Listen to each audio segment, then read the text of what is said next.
Ini dia 9 misteri yang menyelimuti Gunung Mahameru 1. Kisah tentang Mbah Dipo, yang konon dulunya adalah juru kunci Gunung Semeru. Hampir semua gunung di Indonesia memiliki juru kunci. Konon mereka inilah yang bisa menerima pesan dari sang gunung, tentang apa yang akan terjadi di gunung, kapan akan meletus atau bencana apa yang akan terjadi di gunung tersebut.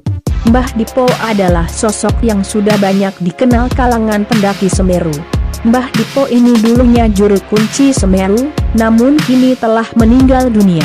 Ada sebuah cerita yang mengisahkan kalau sampai Semeru meletus, maka pergilah ke arah sungai. Jangan pernah menuju ke arah Gunung Sawur. Entah apakah itu benar atau tidak. 2. Misteri Arcopodo yang sering dikaitkan dengan 2 patung gaib sang prajurit kerajaan Majapahit. Kawasan Arcopodo ini sering dijadikan tempat istirahat pendaki karena memiliki dataran yang cukup luas.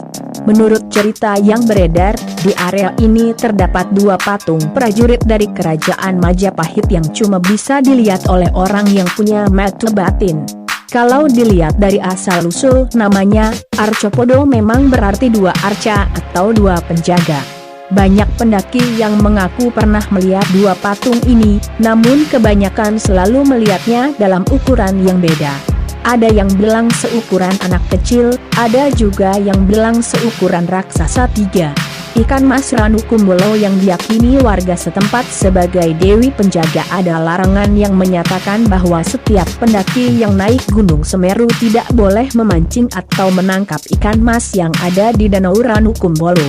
Sebab menurut keyakinan para warga setempat, ikan mas ini adalah penjelmaan dari para dewi yang memang ditugaskan untuk menjaga kawasan Ranu Kumbolo 4. Tentang mitos keberadaan Dewi Penunggu Ranu Kumbolo, konon sering muncul penampakan Dewi dengan memakai kebaya kuning. Mitos tentang ikan mas penunggu Ranu Kumbolo berlanjut dengan cerita penampakan sesosok wanita yang kerap muncul di kawasan danau ini.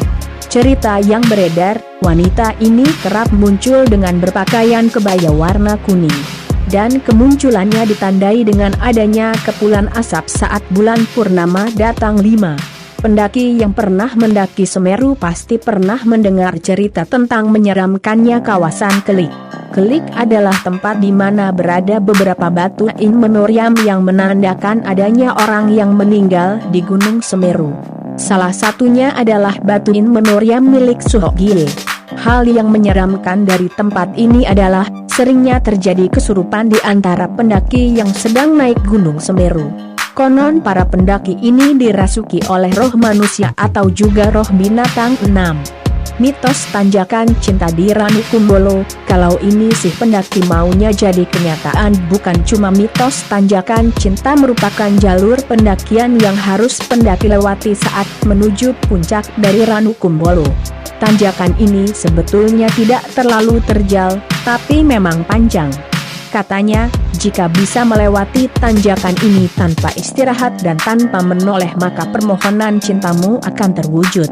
Karena itu tanjakan ini lebih dikenal dengan sebutan tanjakan cinta 7. Puncak Mahameru dipercaya sebagai tempat para bersemayamnya para dewa. Puncak Mahameru adalah titik tertinggi di tanah Jawa. Keyakinan masyarakat kuno adalah puncak gunung ini merupakan tempat bersemayamnya para dewa.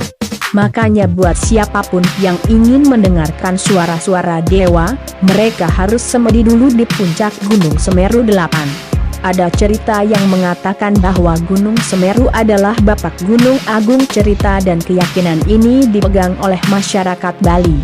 Sebagian dari masyarakat Bali percaya bahwa Gunung Semeru merupakan Bapak Gunung Agung. Bahkan, masyarakat Bali juga melakukan upacara sesaji kepada para dewa-dewa yang bersemayam di Gunung Semeru.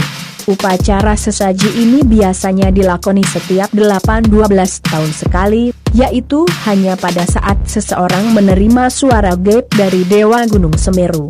Selain upacara sesaji ini, masyarakat Bali juga sering datang ke Gua Widodaren di sekitaran Bromo untuk mendapatkan tirta suci. Dan yang terakhir 9. Menurut cerita masa lampau, Gunung Semeru adalah pakunya Pulau Jawa. Ada sebuah legenda yang konon tertulis di kitab kuno abad 15, bahwa Pulau Jawa dulunya mengambang di lautan dan terombang-ambing. Lalu para dewa memutuskan untuk memaku Pulau Jawa dengan Gunung Meru. Gunung ini sendiri tadinya berada di India. Yang membawanya ke Pulau Jawa adalah Dewa Wisnu dan Dewa Brahma. Mulanya Gunung Meru ini diletakkan di ujung barat Jawa, tapi ini membuat posisi Pulau Jawa berat sebelah. Maka dibagi dualah gunung ini, hingga menjadi Gunung Semeru yang diletakkan di sisi timur Jawa Timur, dan Gunung Penanggungan di sisi barat Jawa.